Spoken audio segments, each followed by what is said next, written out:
বাঁচাও পদ্মা বাঁচাও দেশ, সবার আগে বাংলাদেশ প্রতিপাদ্যে চাঁপাইনবাবগঞ্জে বিএনপির গণসমাবেশ শুরু হয়েছে। এতে অংশ নিয়েছেন বিএনপির মহাসচিব মির্জা ফখরুল ইসলাম আলমগীর। গণসমাবেশে বিএনপির মহাসচিব বলেন, 2026 সালে নির্বাচনে জয়ী সরকার যদি শক্তিশালী না হয় তাহলে পদ্মার পানি নিয়ে আরও ক্ষতিগ্রস্ত হবে মানুষ। বিএনপি সরকার গঠন করলে ন্যায্য হিস্যা পাওয়া যায়। যারা দেশের মানুষের জন্য কথা বলে এমন একটি সরকার জরুরি উল্লেখ করে তিনি বলেন, পদ্মা বাঁচাও আন্দোলন অব্যাহত রাখতে হবে। মহাসচিবের সঙ্গে বিএনপির কেন্দ্রীয় নেতা ও বৃহত্তর রাজশাহী অঞ্চলের জাতীয় নেতারাও উপস্থিত ছিলেন। একমাত্র জাতীয়তাবাদী দল বিএনপি হচ্ছে সেই দল যারা সরকার গঠন করলে বাংলাদেশের মানুষের যে হিস্সা, যে অধিকার, তা পাওয়া যায়, অন্য সময় পাওয়া যায় না। ঠিক না বন্ধুগণ? তাহলে আমাদের দায়িত্ব কি? আমাদের দায়িত্ব হচ্ছে আজকে আন্দোলনকে চাঙ্গা করে রাখা, সারা বিশ্বে এই বার্তা পৌঁছে দেওয়া যে বাংলাদেশের মানুষ এই পদ্মা নদী, গঙ্গা যেটা আসছে ভারত থেকে, আন্তর্জাতিক নদী, এটা আন্তর্জাতিক আইন হিসেবে এর সফল হিস্সা, সঠিক হিস্সা আমাদের পাওয়া আমাদের অধিকার, দয়া নয়। বিএনপির মহাসচিব মির্জা ফখরুল ইসলাম আলমগীর বলেছেন, একটি দল বিএনপিতে বিভেদ সৃষ্টি করার চেষ্টা করছে এবং এর মাধ্যমে তারা নিজেদের ফায়দা নিতে চায়। বিএনপি নেতাকর্মীদের এ বিষয়ে সতর্ক থাকতে হবে। রাজশাহী গোদাগাড়ির ফাজিলপুরে প্রয়াত মন্ত্রী ব্যারিস্টার আমিনুল হকের কবর জিয়ারতের পর নেতাকর্মীদের উদ্দেশ্যে বক্তব্য রাখতে গিয়ে তিনি এ মন্তব্য করেন। মির্জা ফখরুল আরও বলেন, আরেকটা দল ক্ষমতায় যাওয়ার চেষ্টা করছে। আমাদের অতীত অভিজ্ঞতা বলে এদের দ্বারা দেশের পরিবর্তন আনা বা আইন শৃঙ্খলা স্বাভাবিক রাখা সম্ভব নয়। এটা যেটা ঠিক করা, এই জিনিসগুলোকে আমরা খুব বেশি গুরুত্ব দিতে চাই। বেশি গুরুত্ব আরেকটা দিতে চাই যে আমাদের উপরে দাদাগিরি বন্ধ করা। এটা আমরা চাই যে আমাদের প্রতিবেশী দেশ, তারা ইচ্ছে করলেই তারা আমাদের সঙ্গে সুসম্পর্ক রাখতে পারে এবং তাদের একটা, আমি মনে করি যেহেতু 71 সালের যুদ্ধের সময় তারা আমাদের সহযোগিতা করেছেন, তাই তো আরো বেশি করে আপনার বাংলাদেশকে সহযোগিতা করা দরকার। দুর্ভাগ্যজনক ভাবে আমরা গত এই সরকারের, মোদী সরকারের সময় দেখেছি উল্টো তারা বাংলাদেশের সময় চাপে ফেলেছেন, সব নিয়ে গেছেন, কিন্তু আমাদেরকে বিনিময়ে কিছু দেয়নি। And that was the failure of Awami League government. অনির্বাচিত সরকারের কারণে সবকিছু স্থবির হয়ে আছে, তাই ফেব্রুয়ারিতে নির্বাচন দিতে হবে বলে মন্তব্য করেছেন বিএনপির স্থায়ী কমিটির সদস্য আমির খসরু মাহমুদ চৌধুরী। চট্টগ্রামের বাঁশখালীতে বিএনপির মনোনীত প্রার্থী মিসকাতুল ইসলাম চৌধুরী পাপ্পার বাবা সাবেক প্রতিমন্ত্রী জাফরুল ইসলাম চৌধুরী স্মরণ সভায় তিনি এসব কথা বলেন।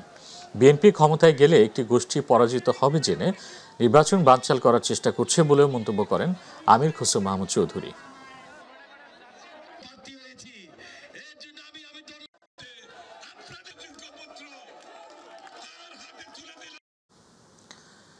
এবারে নির্বাচন 14, 18 ও 24-এর মতো হলে জাতির ভাগ্যে চরম দুর্ভোগ নেমে আসবে বলে মন্তব্য করেছেন জামায়াত ইসলামের সেক্রেটারি জেনারেল সাবেক এমপি মিয়া গোলাম পরওয়ার।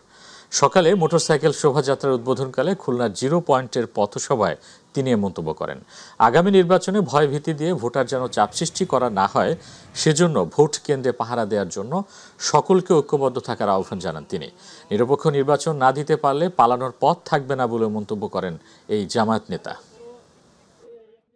এবারের নির্বাচন যদি 14, 18, 24-এর মতো নির্বাচন হয়, জাতির ভাগ্যে দুর্ভোগ নেমে আসবে। আমাদের এই মোটর শোভাযাত্রার মধ্য দিয়ে আমরা নির্বাচনী এলাকার ভোটারদের কাছে, জনগণের কাছে মেসেজ দিতে চাই যে আমরা একটি নতুন বাংলাদেশ গড়তে চাই। ভোট কেন্দ্রগুলো পাহারা দেবেন, ভোটারদের জন্য ভয়ভীতি, কালো টাকা দিয়ে প্রচন্ড চাপ সৃষ্টি করে না হয়, প্রত্যেক দল এবং প্রার্থী সমান সুযোগ দিয়ে যেন নির্বাচনী কাজ করতে পারে।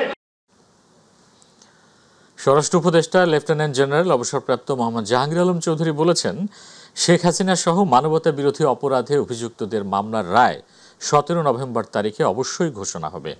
আদালত সে বিষয়ে সকলকে জানিয়ে দিয়েছে। কোথাও যাতে কোনো বিশৃঙ্খলা বা অপ্রীতিকর ঘটনা না ঘটে, সেজন্য আইনশৃঙ্খলা রক্ষাকারী বাহিনী তাদের সকল প্রস্তুতি সম্পন্ন করেছে। সরকারি সফরে পটুয়াখালী সার্কিট হাউসে উপস্থিত হয়ে সাংবাদিকদের প্রশ্নের জবাবে একথা বলেন তিনি। তিনি আরও বলেন, জাতীয় সংসদ নির্বাচন ফেব্রুয়ারির শুরুর দিকে রোজার আগে অনুষ্ঠিত হবে। নির্বাচন কমিশন অবশ্যই এর তারিখ ঘোষণা করবেন। জনগণ, রাজনৈতিক দল এখন নির্বাচনমুখী। তারা অলরেডি নির্বাচনমুখী হয়ে গেছে, যেহেতু সবাই তাদের মোটামুটি তাদের প্রার্থীটা কিন্তু ডিক্লেয়ার করে ফেলছে অনেকেই। তো যেহেতু ডিক্লেয়ার করে ফেলছে, তারাও কিন্তু অলরেডি ইলেকশনের মুডে চলে আসছে। কিন্তু কোনো ধরনের কোনো সমস্যা হবে না, নির্বাচন খুব শান্তিপূর্ণভাবে হয়ে যাবে। শিল্প, গৃহায়ন ও গণপূর্ত মন্ত্রণালয়ের উপদেষ্টা আদিলুর রহমান খান বলেছেন, ফ্যাসিস্ট আমলে রাজনৈতিক বিবেচনায় প্লট নিয়ে যারা কোনো প্রকল্প করেনি কিন্তু ধরে রেখেছেন, তাদের প্লট বাতিলের ব্যবস্থা নেওয়া হচ্ছে। প্লট নিয়ে নির্ধারিত সময়ের মধ্যে যারা প্রতিষ্ঠান গড়বে না, তাদের বাদ দিয়ে নতুন উদ্যোক্তাকে আনতে হবে। তিনি আরও বলেন, শিল্পাঞ্চলকে সচল রাখতে অবকাঠামোগত উন্নয়ন জরুরি। এজন্য বিদ্যুৎ, পানি, গ্যাস সহ মৌলিক সুবিধা নিশ্চিত করতে হবে। দুপুরে বরিশালে নির্মাণাধীন সার কারখানার গোডাউন ও বিসিক শিল্পনগরীর বিভিন্ন কলকারখানা পরিদর্শন শেষে সাংবাদিকদের প্রশ্নের জবাবে তিনি কথা বলেন। শিল্প উপদেষ্টা আরও বলেন, আগামী দিনে যে নির্বাচিত রাজনৈতিক দল সরকারে আসবে, তারাই ভোলার গ্যাস সমস্যার সমাধান করবে। কীভাবে আনা যায়, এটার একটা প্রধান উপদেষ্টার অফিস থেকে চেষ্টা আছে, সেই একটা নির্দেশনাও আছে, সেটাকে আমরা উনাদের কাছ পর্যন্ত কীভাবে পৌঁছায় দিতে পারি। আমাদের এখানে অন্য কিছু সমস্যাও আছে, যেমন আগে প্লট দেওয়া হয়েছে হয়তো ফ্যাসিস্ট আমলে রাজনৈতিক বিবেচনায় যারা কোনো প্রকল্প করেননি কিন্তু ধরে রেখেছেন, ওইটা কিন্তু বাতিল করার প্রক্রিয়াটাও স্লো হয়ে আছে। তাই ওনাদের সাথে এটা কথা বলার ব্যাপার, যেন যাদের নির্ধারিত সময়ের মধ্যে প্রতিষ্ঠান গড়বেন না, তাদেরকে বাদ দিয়ে যেন নতুন উদ্যোক্তাদেরকে আমরা জায়গা দিতে পারি। পরিবেশ গণতন্ত্রের মতো, পরিবেশকে যা দেয়া হবে তাই ফেরত দিবে। তাই পরিবেশ রক্ষায় সবাইকে এগিয়ে আসার আহ্বান জানিয়েছেন পরিবেশ, বন ও জলবায়ু পরিবর্তন মন্ত্রণালয়ের উপদেষ্টা সৈয়দা রিজওয়ানা হাসান।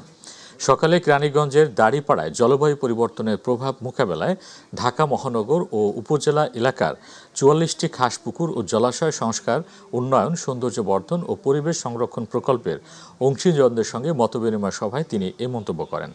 তিনি জানান, প্রকল্প এলাকার ৪৪টি পুকুর পরিষ্কার পরিচ্ছন্ন ও উন্নয়ন করা হলে শুধু মৎস্যজীবী নয়, এ এলাকার সর্বসাধারণ উপকৃত হবে। মহানগরীতে রাজুক আওতাভুক্ত এলাকাতে ৫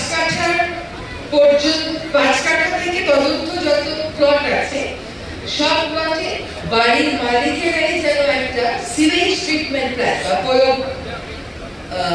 শোধনাগার প্ল্যান্ট নিয়ে যায়। সেপ্টিক ট্যাঙ্ক থাকে না, তার পাশাপাশি এটা একটা স্থাপন করে। আজ ভয়াল ১৫ নভেম্বর, প্রলয়ঙ্করী ঘূর্ণিঝড় সিডরের ১৮তম বার্ষিকী। ২০০৭ সালের এই দিনে উপকূলীয় জেলাগুলোতে আঘাত হানা এই ঝড়ে লণ্ডভণ্ড হয়ে যায় বহু এলাকা, কেড়ে নেয় হাজারো প্রাণ। সিডরের ১৮ বছর পার হয়ে গেছে, কিন্তু বাগেরহাটের শরণখোলা, মোরেলগঞ্জের মানুষের চোখে আজও সেই রাতের আতঙ্ক একই রকম তাজা। ঘূর্ণিঝড় শব্দটি শুনলেই তারা এখনও কেঁপে ওঠে। তার উপর নতুন করে যোগ হয়েছে বেড়িবাঁধ ধস, নদী ভাঙন আর প্রতিদিনের বেঁচে থাকার লড়াই। ২০০৭ সালের ১৫ নভেম্বর উপকূলীয় এলাকায় আঘাত হানে প্রলয়ঙ্করী ঘূর্ণিঝড় সিডর। আধা ঘন্টার তাণ্ডবে লণ্ডভণ্ড হয়ে যায় উপকূলীয় এলাকা। বরগুনা জেলাতেই প্রাণ হারায় ১৩৪৫ জন। ধ্বংস হয় ঘরবাড়ি, শিক্ষা প্রতিষ্ঠান। বেড়িবাঁধ ভেঙে ভেসে যায় জমির ফসল, গবাদি পশু। আর বাগেরহাটে কেড়ে নেয় ৯০৮ জনের প্রাণ। কারণে মানুষের কিন্তু কৃষি অর্থনীতির ব্যাপক ধরনের একটি ক্ষতি হয়। আমাদের বেড়িবাঁধ আমরা নিজেরা ধ্বংস করছি। বেড়িবাঁধের কাছ থেকেই আমরা বালু উত্তোলন করে আমাদের নদী ভাঙন, আমরা বন উজাড় এগুলো করে চলছি। তার জন্য আমাদের এই দুর্যোগ প্রতি বছর লেগেই থাকে। গাজীপুরের কোনাবাড়িতে একটি ফ্ল্যাট থেকে নারী পোশাক শ্রমিকের রক্তাক্ত মরদেহ উদ্ধার করেছে পুলিশ। এ সময় গুরুতর আহত অবস্থায় নিহতের স্বামীকে উদ্ধার করে হাসপাতালে নেওয়া হয়েছে। ভোরে কোনাবাড়ি থানাধীন একটি টাওয়ার থেকে মরদেহ উদ্ধার করা হয়। কোনাবাড়ি থানার ভারপ্রাপ্ত কর্মকর্তা সালাউদ্দিন বিষয়টি নিশ্চিত করে বলেন, মরদেহ উদ্ধারের কিছুক্ষণ পর তল্লাশি চালালে স্বামী ইমরান হোসেনের পালস পাওয়া যায়। তাই তাকে দ্রুত উন্নত চিকিৎসার জন্য হাসপাতালে পাঠানো হয়েছে। তার স্ত্রী রহিমার মরদেহ উদ্ধার করে শহীদ তাজউদ্দিন আহমেদ মেডিকেল কলেজ হাসপাতালের মর্গে পাঠানো হয়েছে। ভোলা ও নোয়াখালীর হাতিয়ায় কোস্টগার্ডের পৃথক দুটি অভিযানে অবৈধ সিমেন্ট, ইয়াবা, নগদ অর্থ ও মোটরসাইকেল সহ ১২ জন মাদক পাচারকারীকে আটক করা হয়েছে। কোস্টগার্ডের মিডিয়া কর্মকর্তা লেফটেন্যান্ট কমান্ডার সিয়ামুল হক জানান, গোপন সংবাদের ভিত্তিতে কোস্টগার্ড স্টেশন হাতিয়া মেঘনা নদীতে অভিযান চালিয়ে শুল্ক কর ফাঁকি দিয়ে মিয়ানমারে পাচারের উদ্দেশ্যে বহন করা ৬৪৫টি 45 বস্তা সিমেন্ট এবং 3,67,000 টাকার মালামাল সহ 11 জন পাচারকারীকে আটক করে। অন্যদিকে কোস্টগার্ড বেস ভোলা সদর উপজেলার ঘুইংগারহাট এলাকায় অভিযান চালিয়ে 46 পিস ইয়াবা, নগদ টাকা ও একটি মোটরসাইকেল সহ আরও একজনকে আটক করে। সুনামগঞ্জ জেলা গোয়েন্দা ডিবি পুলিশের অভিযানে 950 রাউন্ড ও 12 বোর শটগানের কার্তুজ সহ 2 আসামিকে গ্রেপ্তার করা হয়েছে। ভোরে গোপন সংবাদের ভিত্তিতে অভিযান চালিয়ে জামালগঞ্জ উপজেলার সাচনা বাজার এলাকা থেকে তাদের গ্রেফতার করা হয়। দুপুরে বিষয়টি নিশ্চিত করে ডিবি পুলিশের ভারপ্রাপ্ত কর্মকর্তা আহমদুল্লাহ জানান, সকাল 7টার দিকে সন্দেহজনক 2টি মোটরসাইকেলকে থামার নির্দেশ দেওয়া হলে একটি মোটরসাইকেলে থাকা 2 জন দ্রুত পালিয়ে যায়। এ সময় অন্য মোটরসাইকেলটি আটক করে তল্লাশি চালিয়ে 950 রাউন্ড 12 বোর শটগানের কার্তুজ উদ্ধার করা সহ 2 আসামিকে গ্রেপ্তার করা হয়। এদিকে গ্রেপ্তারকৃত 2 জন সহ পলাতক 2 জনের বিরুদ্ধে জামালগঞ্জ থানায় অস্ত্র আইনে মামলা দায়ের করা হয়েছে। বাংলাদেশে জনগণের ভোটেই সমস্ত কিছু নির্ধারণ হবে, জোর করে কোনো কিছু চাপিয়ে দেওয়া যাবে না বলে মন্তব্য করেছেন ঢাকা জেলা যুব দলের সভাপতি ইয়াসিন ফেরদৌস মুরাদ। ত্রয়োদশ জাতীয় সংসদ নির্বাচনকে সামনে রেখে ধামরাই উপজেলার 147টি কেন্দ্র কমিটির প্রতিনিধিদের সাথে মতবিনিময়কালে প্রধান অতিথির বক্তব্যে তিনি এসব কথা বলেন। ধামরাই উপজেলা বিএনপির সাবেক সাধারণ সম্পাদক অধ্যাপক M.A. জলিলের সভাপতিত্বে বিশেষ অতিথি হিসেবে উপস্থিত ছিলেন ঢাকা জেলা যুব দলের সাবেক সহসভাপতি ইবাদুল হক জাহিদ, খুররম চৌধুরী টুটুল, ঢাকা জেলা ছাত্রদলের সাবেক সাংগঠনিক সম্পাদক ইশতিয়াক আহমেদ ফারুক, ইসরাফিল আহমেদ সহ আরও অনেকে। ইসলামী আন্দোলন বাংলাদেশের আমির মুফতি সৈয়দ মোহাম্মদ রেজাউল করিম বলেছেন, জালিম, চাঁদাবাজ এবং বিদেশের তাবেদার থেকে দেশকে মুক্ত করতে হলে সবাইকে ঐক্যবদ্ধ থাকতে হবে। 5 দফা বাস্তবায়নের দাবিতে ইসলামী আন্দোলন বাংলাদেশ লক্ষ্মীপুর জেলা শাখার আয়োজনে অনুষ্ঠেয় জনসভায় প্রধান অতিথির বক্তব্যে তিনি এসব কথা বলেন।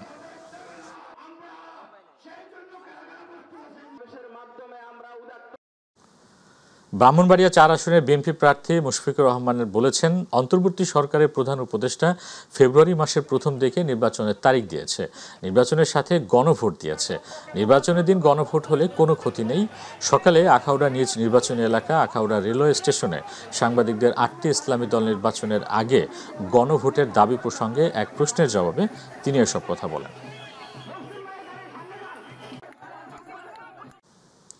বান্দরবানের লামা ও আলীকদম উপজেলার বিএনপির 31 দফা রাষ্ট্র মেরামতের কর্মসূচি প্রচারণায় অংশ নেন জেলা বিএনপির আহ্বায়ক সাসিং প্রু জেরি। সকালে লামা উপজেলার আজিজনগর ইউনিয়নে পথসভা ও গণসংযোগের মাধ্যমে শুরু হয় এই কর্মসূচি।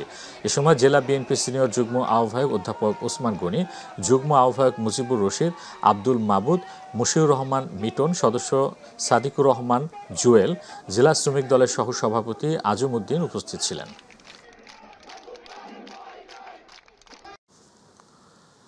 বিএনপির ভারপ্রাপ্ত চেয়ারম্যান তারেক রহমান ঘোষিত রাষ্ট্র কাঠামো মেরামতের 31 দফা কর্মসূচি তৃণমূল পর্যায়ে পৌঁছে দিতে ময়মনসিংহের ভালুকায় গণসমাবেশ অনুষ্ঠিত হয়েছে। উপজেলার হবির বাড়ি এলাকায় আয়োজিত সমাবেশে সভাপতিত্ব করেন উপজেলা বিএনপির যুগ্ম আহ্বায়ক শহীদুল ইসলাম। প্রধান অতিথি ছিলেন ভালুকা উপজেলা বিএনপির ভারপ্রাপ্ত আহ্বায়ক মুর্শেদ আলম। এ সময় উপজেলা বিএনপির যুগ্ম আহ্বায়ক সালাউদ্দিন আহমেদ, মুজিবুর রহমান মুজু, আয়ুব আলী কমান্ডার, রুহুল আমিন সহ আরও অনেকে উপস্থিত ছিলেন।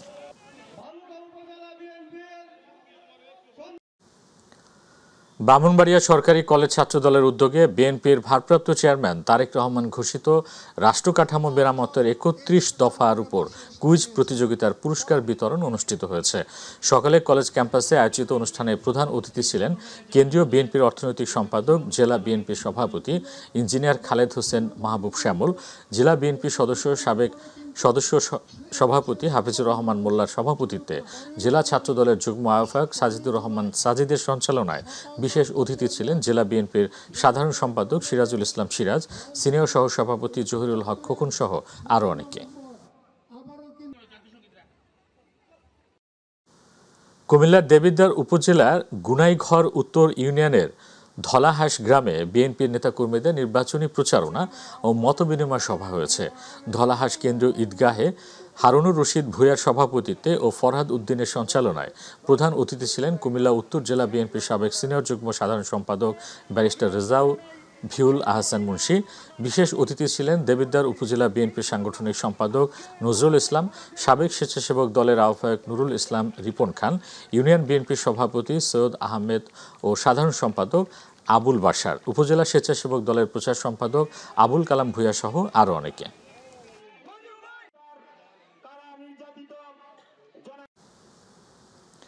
পটুয়াখালীতে মরিচ বুনিয়া ইউনিয়ন নারী ও শিশু ফোরামের উদ্যোগে নির্বাচনী আলোচনা সভা হয়েছে। শিরিন আক্তারের সভাপতিত্বে বাজার ঘোনা আমিনিয়া ফাজিল ডিগ্রি মাদ্রাসা মাঠ প্রাঙ্গণে এই আলোচনা সভা অনুষ্ঠিত হয়। প্রধান অতিথি ছিলেন পটুয়াখালী জেলা নারী ও শিশু ফোরামের সভাপতি জেসমিন জাফর। বিশেষ অতিথি ছিলেন জেলা কৃষক দলের আহ্বায়ক ও মরিচ বুনিয়া ইউনিয়নের ভারপ্রাপ্ত চেয়ারম্যান মনিরুল ইসলাম টিটু, সদস্য সচিব তরিকুল ইসলাম ইভান সহ অধ্যাপিকা জাকিয়া সুলতানা বিথি। ময়মনসিংহের ভালুকায় বিএনপি মনোনীত প্রার্থীর বিরুদ্ধে মশাল মিছিল হয়েছে। হবিরবাড়ি ইউনিয়নের হাজারো সাধারণ মানুষ এই মশাল মিছিলে অংশ নিয়ে বলেন, এলাকার উন্নয়ন, স্বচ্ছ নেতৃত্ব এবং জনমানুষের প্রত্যাশা পূরণে প্রার্থী পরিবর্তন প্রয়োজন। তাদের দাবি অনুযায়ী উদ্যোগ নিতে দলের শীর্ষ নেতৃবৃন্দের প্রতি আহ্বান জানান মিছিলে অংশগ্রহণকারীরা।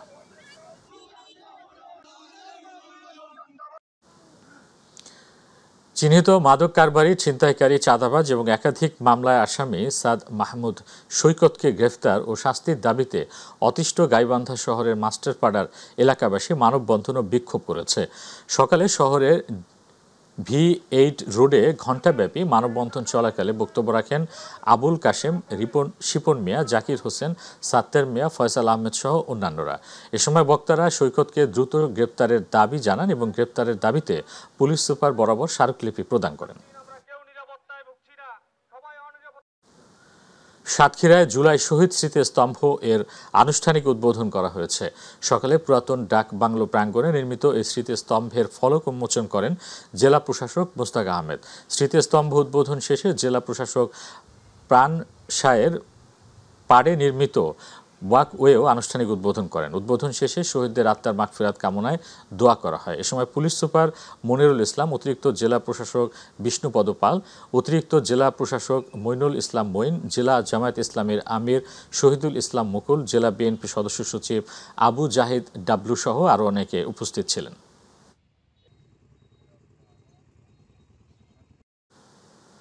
দক্ষ জনশক্তি দেশ গঠনের মূল ভিত্তি, এ প্রতিপাদ্য নিয়ে বর্ণাঢ্য আয়োজনে পাবনায় গণপ্রকৌশল দিবস ও ইনস্টিটিউশন অব ডিপ্লোমা ইঞ্জিনিয়ার্স বাংলাদেশের ৫৫তম প্রতিষ্ঠাবার্ষিকী পালিত হয়েছে। সকালে পাবনায় বীর মুক্তিযোদ্ধা রফিকুল ইসলাম বকুল স্বাধীনতা চত্বর থেকে একটি শোভাযাত্রা বের হয়।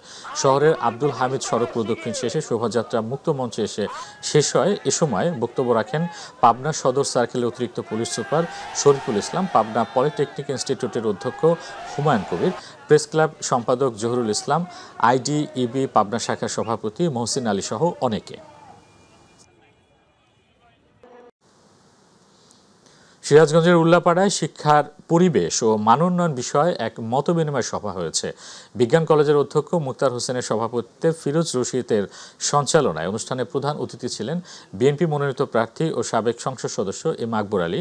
এছাড়াও সরকারি আকবর আলী কলেজের অধ্যক্ষ প্রফেসর আলী আশরাফ, উল্লাপাড়া বিজ্ঞান কলেজের অভিভাবক প্রতিনিধি আব্দুল মজিদ সহ শিক্ষা সংশ্লিষ্ট আরও অনেকে সভায় অংশ নেন।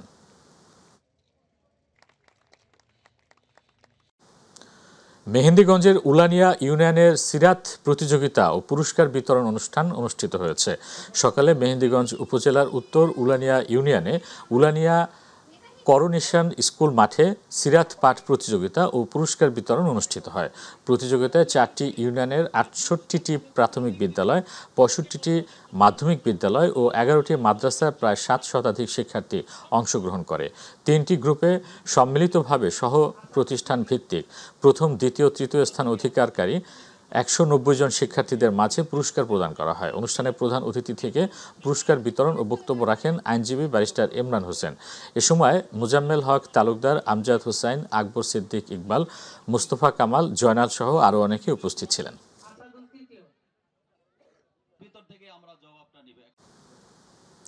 চাঁদপুরে শালদহ জামিয়াতুল সুন্নাহর প্রথম বার্ষিকী উপলক্ষে ইসলামী মহাসম্মেলন অনুষ্ঠিত হয়েছে। অনুষ্ঠানে প্রধান অতিথির বক্তব্য রাখেন শাইখ ডক্টর অধ্যাপক আবদুল্লাহ ফারুক সালাফি। সম্মেলনে উদ্বোধনী বক্তব্য রাখেন নূর মোহাম্মদ তালুকদার। এ সময় জামিয়া মানারুত তাওহিদ মাদ্রাসার প্রতিষ্ঠাতা পরিচালক মোহাম্মদ শহীদুল্লাহ খান মাদানী, ডক্টর আনোয়ারুল হক, জাকির হোসেন পাটোয়ারি, হাফেজ আবু হানিফ মাদানী সহ দেশ বিদেশের খ্যাতিমান শিক্ষাবিদ, উলামায়ে কিরাম ও বিশিষ্ট ব্যক্তিবর্গ উপস্থিত ছিলেন। কুষ্টিয়া ইসলামী বিশ্ববিদ্যালয়ে জমকালো আয়োজনে আন্তঃবিভাগ ও আন্তঃহল ব্যাডমিন্টন, টেবিল টেনিস ও ভলিবল প্রতিযোগিতা 2025-এর উদ্বোধন করা হয়েছে। সকালে বিশ্ববিদ্যালয়ের মাঠে অনুষ্ঠিত উক্ত খেলার উদ্বোধন করেন যুব ও ক্রীড়া মন্ত্রণালয়ের সচিব মাহবুবুল আলম। বিশ্ববিদ্যালয়ের vice chancellor professor doctor Nakib Ahmed Nasrullah এর সভাপতিত্বে উদ্বোধনী অনুষ্ঠানে বিশেষ অতিথির বক্তব্য রাখেন উপাচার্য professor doctor M Yakub Ali.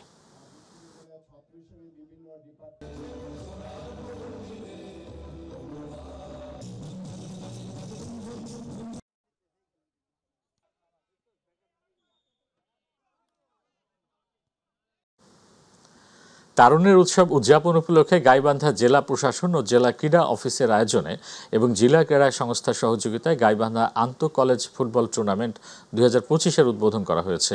সকালে গাইবান্ধা স্টেডিয়ামে জেলা প্রশাসক চৌধুরী মোয়াজ্জেম আহমেদ এই টুর্নামেন্টের উদ্বোধন করেন। এ সময় অতিরিক্ত জেলা প্রশাসক যাদব সরকার ও জেলা ক্রীড়া অফিসার আলমগীর হোসেন উপস্থিত ছিলেন। খেলায় 7 উপজেলায় 12টি কলেজ টিম অংশগ্রহণ করছে।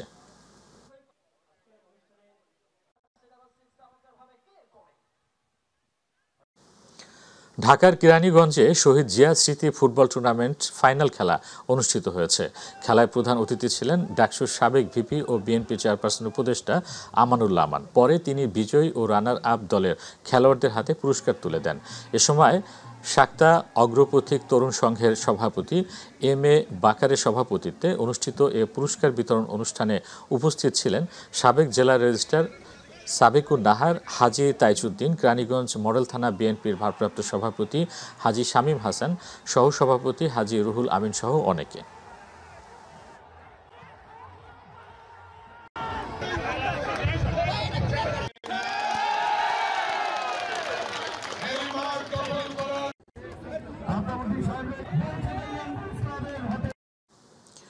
মানিকগঞ্জের ঘিওর উপজেলার বানিয়াজুরি সরকারি ইউনিয়ন স্কুল অ্যান্ড কলেজের 80 বছর পূর্তি উদযাপন উপলক্ষে এসএসসি ব্যাচ 2006-এর আয়োজনে রেজিস্ট্রেশন ক্যাম্পিং ও পুনর্মিলনী অনুষ্ঠিত হয়েছে।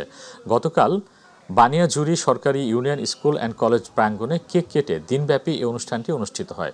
অনুষ্ঠানে বক্তব্য রাখেন 80 বছর পূর্তি উদযাপন কমিটির সিনিয়র সহসভাপতি ডাক্তার আবুল হাসান, সাধারণ সম্পাদক হাসিন মিয়া।